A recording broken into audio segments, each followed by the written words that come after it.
merienda lunch, merienda dinner, midnight snack. Okay? Pero close na close kayo, pero walang label. Ano yung inyong relasyon? Kapag may dumating na third party, hindi mo alam kung ano ipaglalaban mo dahil hindi mo alam kung anong mayroon kayo. Ay, sa seryoso. Kung hindi natin alam kung ano ating pagkakakilanlan o identity, hindi din natin alam kung ano yung paglalaban natin.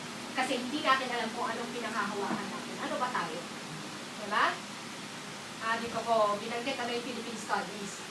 Na kung ano man yung binasag, kung ano yung binasag, ay pulutin natin, tapos muli natin sulitin mula sa perspektibo natin mismo. Kasi kailangan talaga natin i-find kung ano yung dapat natin ipaglaban. Na winasak ng mga mananakop. Ito, ang mga Pilipino, lagi na naghahanap ng bayani kay si Jessica Sanchez, maglang si Manny Pacquiao, OFW na lang, kahit sino na lang. Sino pa ba yung, kung meron halimbawang mag-guest sa Oprah o kaya sa Ellen DeGeneres na kumakain ng apoy na Pilipino, I'm sure magiging bayani. Okay? Pero magandang balikan, yung artikulo ni Luke Salazar na bayani sa kasaysayan na ang bayani ay mga mandirigma na nagtatanggol sa pamayanan, mga lingkod bayan na hindi hiwalay sa nakararami. Para hindi kung sino-sino na lang yung nagiging bayani natin. Di ba kung sino-sino na lang kasi kusinera sa White House, di ba? Di ba yung chef ni mga presidents? Bayani na sila. Anyway. Yan. So, dinefine ni Rizal actually. Isa lamang ito sa definition ni Rizal. Sa pagiging makabayan. Nag-uusap sila ni Basilio. Si Basilio kasi ang sabi niya, kailangan natin maging mamamayan ng daigdig. Wala nang sagka, parang internationalization, academic calendar. Wala nang sagka. Bakit? Kasi in time na tayo. So, Basilio. Mga Basilio yun, yung mga nag-yes. Pero alam niyo, pumunta sila doon para talaga sa mag-yes. Walang diskurso. Yung ayaw na lang diskurso. Yung binubuna nila kapag may nag-no, kasi papaliwanag sa no, tapos ang sinasabi nila ay 11:30 na, magbotohan na tayo. Butong na kami. Tapos yung parang mga boto. Yung mga lang, mga nahehekel, nabotohan na tayo. Ayaw ng diskurso lang. Kaya talagang, diba, gusto nila ng yes. But anyway, yun na yung nangyari, at least gumaan sa proseso. Kasi ang mahirap din, hindi kinilala yung referendum. At by the way, class, hindi kinilala ang referendum sa UC. Kasi ang highest policy-making body talaga ay UC. Hindi referendum na ginawa lang ng EXECO, na committee lang ng University Council. Kapag kayo nagturo dito, encourage ko kayo magturo dito at maging professor kayo, maintindihan niyo kung ano yung UC, yung democratic governance. Okay ba? Anyway, well, si Basilio yun, sabi niya, nag-imamay na tayo ng daigdig. Ano sabi ni Simon? Oo, okay siya dyan. Pero upang makamit yan, ay kinakailangan wala ng mga tyrannical at pinaliting mga bayan.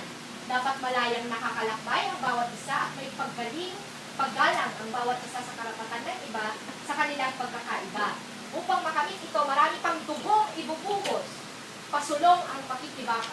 Upang mapanibabawan ang mga sinaunang fanatisismo na gumapi sa kamalayan, ay kinailangan marami ang mamatay upang ang ideklara sa panghihinakbot ng konsensyang panlipunan na malaya ang bawat isang individual na kamalayan. Okay, dito ang kanyang paliwanag. Ang pag-ibig sa bayan ay krimen, ang pag-ibig sa bayan ay virtue. Kaya nagiging krimen sa kamay ng mga bayang tyrannical. Sapagkat ang gusto nila ay pandarambong sa isang magandang pangalan lamang, ngunit maging gaano man ka-perfecto ang tao. Anyway.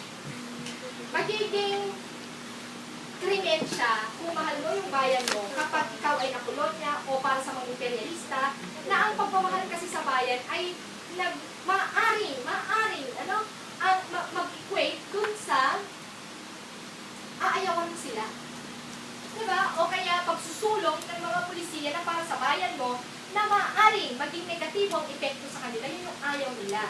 Kaya, mas ini-encourage nila ang mga selfie, mas ini-encourage nila yung individualistikong mga pangalahan, commodity fetishism, mga popular culture na hindi mo alam kung anong klaseng kultura,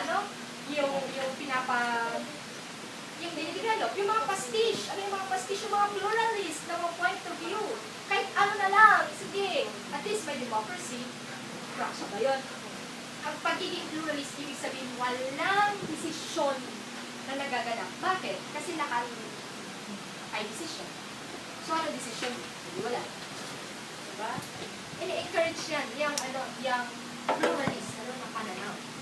Subalit, ang pag-ibig sa bayan ay laging magiging isang virtud sa mga inaaping bayan dahil lagi itong mga mahulugan ng pag-ibig sa katarungan, kalayaan at angat. Class, pinag-uusapan pa natin, naririnig pa natin yung katarungan. Yes? Kalayaan. Tama? Dangal, halos hindi na natin pag-usapan. Ano ba ang mga Pilipino? Marangal pa ba tayo? Ano ba ang mga OFW natin? Marangal pa ba? May dangal pa ba? Tayo ba ay nakatindig at taas ang noo? O tayo ay kinahihiya ng laki? Wala nang pag-asa. Hindi na tayo nagtitiwala sa ating bayan, sa ating kinabukasan. Yung dangal, di ba? Napakahirap ng pag-usapan. Baka kasi, di ba, ang makita natin, wala tayong dangal. Okay, si Rizal, di ba? Ayon sa, San Juan's Rizal in our time, In Hans Steele, Rizal will not let us enjoy this privileges. Wherever we are, Rizal pursues us and holds out the challenge. It threatens an interrogation of where we came from, where we are going. Rizal establishing a stake in the future or present. At nabanggit ni Elias, hindi ko na masisilayan ng bukang liwayway, pero naway matagpuan ng susunod na henerasyon ang maliwanag na. Ito, while the knowledge shatters everything, the feeling incarnates hope. Temporarily disrupted. Diba? Kasi hindi naman talaga nagtagumpay yung anarchismo ni Simon. Subalit, may binhi na si Rizal na kung ano gusto natin mangyari sa bayan natin. So saan yung katuparan nito? The hope lies outside the text. Wala na sa knowledge, wala na sa feeling, asa na siya. Nasa realidad na natin siya. Kung tutuparin pa natin, yung sinimulan ni Rizal. At nasa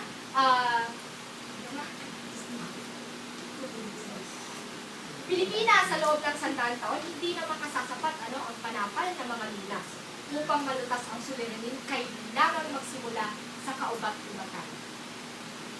Depende yan sa perspective niyo. Kung ang tingin niyo ang ugat ng problema ay sistema, di ba, na na-raise ganung nakaraan, ibang usapan yan.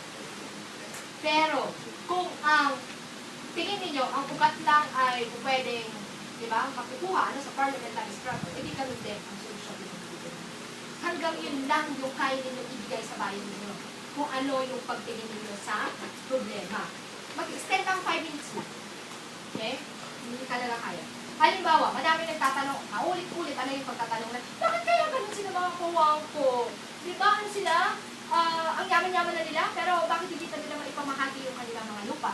Di ba? Kapag ipinamahagi nila ang kanilang lupa, hindi na sila Panginoong may lupa, malulusaw ang kanilang ulit. Malulusaw ang kanilang economic class. Kung ang mga kapitalista, ginawa nilang kolektibo ang pagmamay-ari sa produksyon, pagmamay-ari sa mga makina, hindi na sila kapitalista. Bakit? Kasi lahat ay nagmamay-ari, malulusaw ang kanilang pagiging kapitalista. Sino bang tao ang gustong malusaw ang kanilang? Hindi ibig sabihin malusaw yung trabaho. Uri, economic class, kapag sinabi kasi economic class, mayroon ka kasi may napagsasamantalahan iba or napagsasamantalahan ka kasi may ibang kumukuha ng dapat ay sa'yo. Yun yung economic class. Iba yung trabaho, iba yung pagkakaiba-iba ng identity, iba yung gender preference, iba yung kurso, iba yun. Ang economic class ay nakabatay kasi sa pagsasamantalahan sa isang ulit sa isang pangkulit. Sino ba ang gustong malusaw ang kanyang ulit? At in fact, ano yung sinasabing pagbabago sa sistema na na-raise nung nakaraan, realidad siya ngayon. Kaya naman, may mga tumatangan ng armas. Realidad siya. Hindi nyo pwede i-deny. Ano na yung mga tumatangan ng armas. Bakit? Kasi ang gusto nilang ubatin ay, silang solusyonan ay, yung sistema. Yeah. Kayo ba ay lalahok? Depende! May isang pa ako Depende yan. Isipan nyo. Kasi, actually, ang pagiging scholar ng bayan ninyo, imposed person. Bakit? Sa UP na yun. Pero ang pagiging scholar para sa bayan, yun yung kailangan nyo mag-isipan kung gusto nyo maging scholar. Okay? Ito na. Hanggang saan nyo kayang mangarap para sa bayan nyo? Diba? Ang realidad ay realidad na, yung imposible sa atin, realidad na sa ibang bansa. Kung libre ang pag-aaral sa Germany at sa Cuba, bakit hindi dito? May sagot siya. Di ba nag-aaral sa Germany? Diba? So, ang sabi nga ni Einstein, imagination is more important than knowledge. For knowledge is limited to all we now know and understand, while imagination embraces the entire world and all there ever will be to know and understand. Maaaring hindi realidad ngayon, pero maaaring maging realidad sa inaaral. Lalo-lalo na kung ang pinag-uusapan natin ay isang bansa. Okay, so sabi ni, hindi pa ito tapos, sabi ni Rizal, tumatagay ako upang ang kamataang Pilipino banal na pag-asa ng aking bayan. Ito ay sa brindis speech, yung kanyang talumpati sa parangal, talumpating parangal sa talumpati sa parangal sa mga parangal sa dalawang pinto. And finally, gusto ko lang siyang kasi yung meron mo.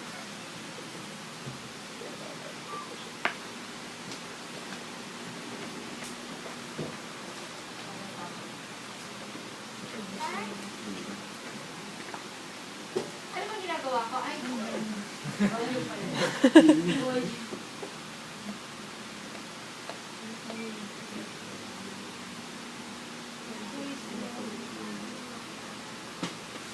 Napanood nila ba to? Gusto ko yung huling bahagi. Baka may nakapanood. Walang sound? Okay lang. Wala talagang sound. Ito yun. Gusto ko.